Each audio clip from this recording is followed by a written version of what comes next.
बिस्मिल्लाहिर्रहमानिर्रहीम अस्सलाम वालेकुम। इसराइल, ईरान और लेबनान, इनका जो मरहला है वो फैसला कुन मोड़ अब दाखिल होने वाला है। लेकिन इस सारी सूरत हाल में यमन की जानिब से लेबनान को कहा गया है कि ये जंग छिड़ते ही हम आपके साथ इस जंग में शमूलियत इख्तियार कर लेंगे, क्योंकि इस जंग में हम आपको तन्हा नहीं छोड़ेंगे। और जो सबसे इंटरेस्टिंग सूरत हाल ये है, यमन ने चोटी दी है कि लेबनान को किसी सूरत तबाह नहीं होने दिया जाएगा। अगर जरूरत पड़ती है तो लिबनान से इसराइल में दाखिला लिया जाएगा। और यमन की जानिब से ये अब तक की सबसे बड़ी डेवलपमेंट है। यानी यमन की जो फौजें हैं वो लिबनान से होते हुए इसराइल में दाखिल हो जाएंगी। और अब आपको ये बात समझ आएगी कि यमन ने पिछले एक साल के अंदर क्यों इतनी ज्यादा मिलिट्री ट्रेनिंग की थी, क्यों उन्होंने पूरे का पूरा इकदामात ये सिलसिला किया था जिसमें वो ट्रेनिंग कर रहे थे। और इसराइल के उन्होंने गलियों का पूरा रेप्लिका सिस्टम बनाया हुआ था कि हम कैसे एंटर होंगे, क्या सूरत हाल होगी। अब जो डेवलपमेंट सामने आई वो बड़ी हैरान कुन है। अजीब सिलसिला ये है कि जब लेबनान का ड्रोन, हिजबुल्लाह का ड्रोन पिछले काफी अरसे से इसराइल में जाता रहा, लेकिन उसने वहां पर जाकर यानी बड़े लेवल पर हमला नहीं किया। जैसे आप देख सकते हैं अब वो ड्रोन घुसा इसराइल में, उनकी गलियों बिल्कुल नीचे तक जाकर वो इसकी वीडियो बनाता रहा। और ये बहुत सारी वीडियोस उन्होंने दुनिया के सामने नहीं रखी। अब सारे हैरान थे कि जब उन्होंने वीडियोस बनाई हैं, चीजें बनाई हैं, तो फिर उन्होंने हमला क्यों नहीं किया। अब जो डेवलपमेंट सामने आई है वो ये है कि जिन इलाकों में उन्होंने यमन के फाइटर्स हिजबुल्लाह के साथ उतारने हैं, यानी लिबनान से होते हुए वो फाइटर्स जाएंगे, उन इलाकों की तमाम डेटा, तफसीलात, वीडियोस, एक एक चीज उन्होंने ईरान को भिजवाई है। ईरान से आगे वो सारे का सारा जितना भी डेटा था वो यमन को गया। और यमन ने काम ये किया कि उन गलियों को कैसे वहां पर जाना है, किन इलाकों में जाना है, कहां पर लड़ाई होगी, वो सारे का सारा प्लान तरतीब दे लिया। ये अब तक का सबसे बड़ा, आप समझ लें कि इतना बड़ा ये इनका मार्का होगा कि उन्होंने ये सारे के सारे इकदाम कर लिए। देखिए, आज से पहले हमेशा याद रखिएगा, इसराइल ने जब भी ईरान के खिलाफ या किसी के खिलाफ कार्रवाई की है तो उसके बाद दो ही चीजें थी, या तो उन्होंने सैटेलाइट के थ्रू कार्रवाई की है या अंदर के जो मुखबिर हैं। ऐसा नहीं हुआ कि इसराइल का कोई ड्रोन गया है, इसराइल का हर तरह से ड्रोन बड़ा काबिल है, वो जाते हैं ईरान में 9-9 घंटे तक वहां पर उड़ता है और पता ना चले। आप देख सकते हैं ये कमांड एंड कंट्रोल सेंटर उनका, यहां से बैठकर पूरे हाइफा को वो मॉनिटर कर रहे हैं। लेकिन अफसोस का मकाम वो कहते हैं हमारे लिए ये है कि हम अभी तक इस सारे सिनेरियो में किसी सूरत इनका ड्रोन डिटेक्ट नहीं कर सके, ना हमें पता चल सका। और ये सबसे बड़ा उनके लिए कंसर्न है। अब सीन यहाँ पर ये हुआ है कि जितने इलाके जो किरियात शमूना से लेकर दीगर जगह और ख़ास तौर पर लिबनान के बॉर्डर के साथ लगते हैं, वो सारे के सारे इलाकों की फुटेज, ड्रोन, सारा कुछ बनाकर उन्होंने यमन को दिया हुआ है। अब आपको ये बात समझ आएगी कि यमन का जो अब ऐलान है कि जैसे ही इसराइल और इनकी लड़ाई होगी और वो लिबनान को तबाह करने की कोशिश करेंगे तो नाकाम होगी, हम उनके बाद पूरी सूरत हाल को मैनेज करेंगे, यानी पूरा उनके साथ लड़ाई के लिए तैयार रहेंगे। और यहाँ से उन्होंने लड़ने के लिए सबसे अहम डेवलपमेंट ये है कि लिबनान का रास्ता चूस के और आगे जाते हैं। अब वो लिबनान के रास्ते में कैसे जाएंगे, ये इसराइल के लिए सबसे बड़ा कंसर्न है। और यहाँ पर मसला सारा ये है कि जब से हिजबुल्लाह के ड्रोन्स यहाँ से उड़ रहे हैं वो यहाँ से डिटेक्ट नहीं हो पा रहे, तो मसला सारा फिर ये है कि आप इसको कैसे मैनेज करेंगे। देखिए, उस सारी स्ट्रेटजी से पहले आप ज़रा ये देखिए, ये जस मिज़ाइल हैं, ये असल में यूएस की जानिब से बड़े ख़तरनाक मिज़ाइल हैं। और ये अब वो प्रोवाइड करने के लिए जा रहे हैं यूक्रेन को। यानी आप ये समझ लें कि तकरीबन ये दो तरह की इनकी कैपेसिटी, एक तो 370 किलोमीटर तक की रेंज है उसकी, और एक इसका जो थोड़ा एक्सटेंडेड वर्जन है उसमें 925 किलोमीटर की रेंज है। यानी ये वो मिसाइल हैं जो इन्होंने यूक्रेन को अब दिए हैं कि आपने रूस पर मारने हैं और इनसाइड रूट को टारगेट करना है। यानी इनके रूट को भी तबाह करना है, रूस के एरियाज को भी तबाह करना है, हर तरह से इन्होंने तबाह करना है। तो इस सारी सूरत हाल के अंदर उनको अच्छी तरह पता है कि इसके पीछे इसराइल का कितना बड़ा हाथ है।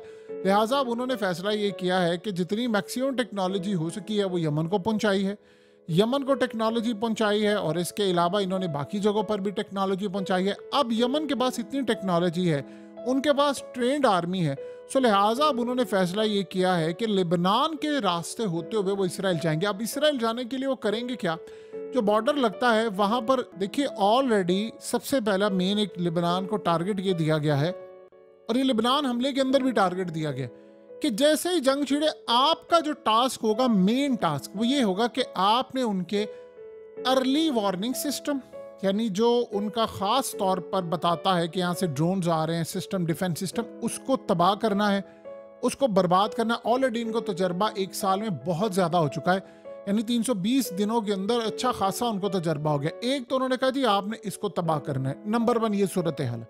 नंबर 2 सूरत हाल ये है कि बॉर्डर की साइड के ऊपर उनका सिस्टम आपने तबाह कर दिया, तो इस सारे मामले में जो कैमराज हैं, जैसे मिसाल के तौर पर भी ये बैठकर पीछे मॉनिटर कर रहे हैं, इन सारे कैमरास के थ्रू इनको भी डिसेबल करना है। इसके लिए उनके पास स्ट्रेटजी ये है कि इन पर करना है साइबर हमला।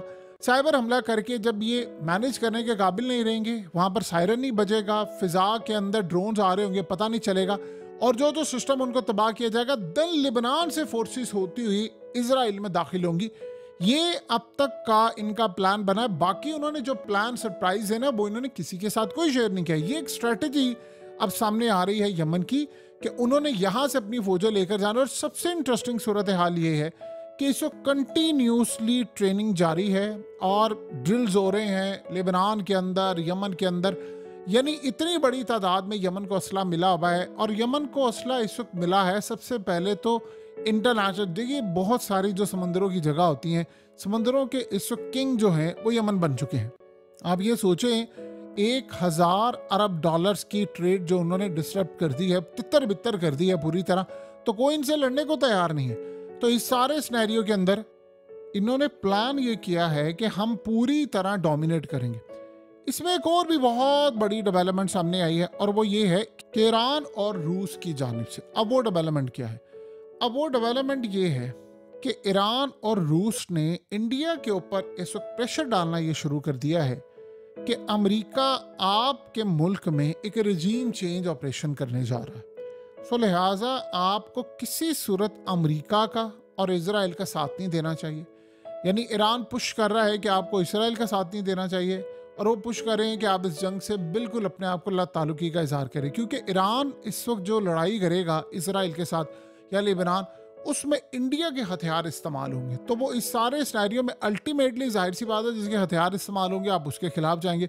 रूस ने भी उनको बड़ा कहा है कि आप इस जंग में न्यूट्रल रहें, यानी इस जंग में न्यूट्रल अगर आप रहते हैं, उसमें जाहिर सी बात है चाइना के हवाले से फिर जो लेवरेज लेकर देना है वो इंडिया ने खास तौर पर लेवरेज लेना है, थ्रू रूस लेना है। अब ये जो S-400 इंडिया ने लिया हुआ है, ये गालिबन ज़्यादा तो उन्होंने, याद रखिएगा, चाइना के लिए नहीं लिया। चाइना की जो इलेक्ट्रॉनिक्स, एवियोनिक्स, सारे के सारा जो सिस्टम है वो तो S-400 में लगा हुआ है। तो चाइना के खिलाफ चाइना का सिस्टम इस्तेमाल करना यानी ये समझ से बाहर है। वो जाहिर है इस सारे सिनेरियो के अंदर उन्होंने पाकिस्तान के लिए लिया हुआ है, पाकिस्तान से अब उनको कोई खतरा नहीं है। तो अब उन्होंने ये बात अमेरिका के हवाले से कन्वे की है इंडिया को कि आप ये जो मिसाइल और ये चीज़ें और ये ड्रोन्स बना बना कर दे रहे हैं, उनको शेल्स भी दे रहे हैं, आप इस जंग में न्यूट्रल रहें, क्योंकि अगर आप इस जंग में कूदते हैं तो फिर अल्टीमेटली जो है वो यमन के हौसी हम उनको मैनेज नहीं कर पाएंगे। जाहिर सी बात है जब समंदरों के अंदर हमला होगा इंडिया के मिसाइलों और इंडिया की चीज़ों के साथ, तो वो रिएक्शन तो उसका आएगा। सो अब ये जो सारे का सारा खेल शुरू हुआ है वो उसमें इजराइल को बहुत ज़्यादा इस वक्त परेशानी का सामना करना पड़ सकता है कि देखिए उनके पास इस वक्त लड़ने के लिए फौज नहीं। आपने दुनिया में किसी भी मुल्क का आप GPS सिस्टम जैम कर दें, आप उनका डिफेंस सिस्टम जैम कर दें, तो आप उस जंग में कूदें, देखिए आपके साथ क्या होता है। फिर आप इस सारे सिनेरियो में किसी तरह हार सकते हैं, सवाल ही पैदा नहीं होता। तो इस वक्त इसराइल को एक बड़ा, यानी आज एक झटका ये लगा है। और देखिए जो टॉक्स हो रही हैं, ये आज समझिए आखिरी दिन है, आज जुम्मे का दिन है और ये लास्ट डे है। इसी पर अगर इन्होंने जाकर कोई ना कोई मामला फाइनलाइज कर लिया तो ठीक है, अदरवाइज उन्होंने बड़ा क्लियरली कह दिया है। कतर ने आज ये बताया है ईरान को, उन्होंने कहा कि हम फिर आपसे कहते हैं टॉक्स फेल हो जाए, कुछ हो जाए, आप हमला करेंगे तो ये पूरा खिता लपेट में आ जाएगा। अब मसला सारा ये है कि एक ही चीज़ आप बार बार ईरान को कही जा रहे हैं, ये ऐसा हो गया तो वैसा हो जाएगा, तो आप इसराइल को जाकर रोके।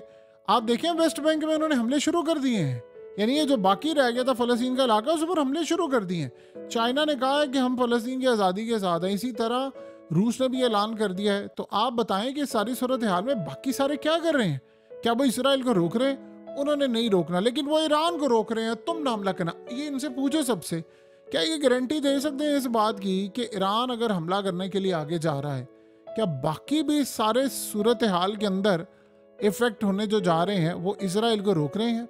क्या इसराइल को रोक सकते हैं कि वो ईरान के ऊपर हमला ना करे या उसके एटमी प्रोग्राम के लिए? जाहिर सी बात है, अगर ईरान ने एटमी प्रोग्राम बना लिया तो क्या कतर नहीं बनाएगा? क्या सऊदी अरब नहीं बनाएगा? क्या बहरीन, ओमान, ये सारे नहीं बनाएंगे? ये सारे बनाएंगे। तो इस सारे मामले पर बड़ा ही क्लियर इस वक्त स्टैंस हो चुका है बाकी ममालिक का, और वो यही काम करने जा रहे हैं कि हम इसराइल में दाखिल होंगे। अगर इसराइल ने इस जंग को अगले पैमाने पर लाने की कोशिश की तो फिर हम आज़ाद होंगे हमले के लिए।